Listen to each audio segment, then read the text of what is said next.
अखण्डबिल्वपत्रेण पूजिते नन्दिकेश्वरे शुध्यन्ति सर्वपापेभ्यो ह्येकबिल्वं शिवार्पणम्।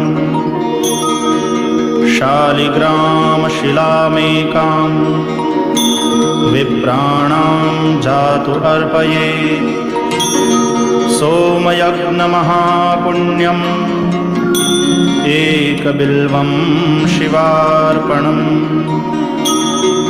दन्तिकोटिसहस्राणि वाजपेयशतानि च कोटिकन्यामहादानम् एकबिल्वं शिवार्पणम्।